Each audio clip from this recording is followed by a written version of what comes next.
ભચાઉ તાલુકાના તોરણિયા ગામમાં ગેરકાયદેસર રીતે ગાંજાની ખેતી તથા સ્થાનિક પોલીસ દ્વારા મોટો પર્દાફાશ કરવામાં આવ્યો છે. મળતી માહિતી અનુસાર કોલીવાસ વિસ્તારમાં રહેતા રણછોડ મોતીભાઈ કોડી ઉંમર 42 વર્ષ પોતાના રહેણાંક મકાનના આંગણામાં ગાંજાના છોડનું વાવેતર કર્યું હોવાનું જાણવા મળતા સામખિયાળી પોલીસે તાત્કાલિક કાર્યવાહી હાથ ધરી. આજે વહેલી સવારના સમયે પોલીસ ઇન્સ્પેક્ટર શ્રી વી.કે. ગઢવી તથા તેમની ટીમ પેટ્રોલિંગમાં હતી. તે દરમિયાન ગુપ્ત સૂત્રો દ્વારા મળેલી બાતમીના આધારે તોરણિયા ગામે દરોડો પાડવામાં આવ્યો હતો. પોલીસે સ્થળ પર જઈને તપાસ કરતા ઘરના આંગણામાં ગાંજાના લગભગ 100 લીલા છોડ મળી આવ્યા હતા, જેનો અંદાજિત વજન 40 કિલોગ્રામ અને કિંમત આશરે 4 લાખ જેટલી થાય છે.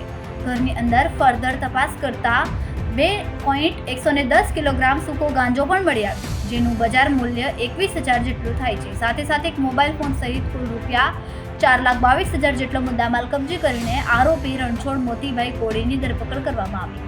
આ કેસમાં પોલીસે એનડીપીએસ એક્ટની કલમ હેઠળ ગુનો નોંધીને વધુ તપાસ હાથ ધરી છે.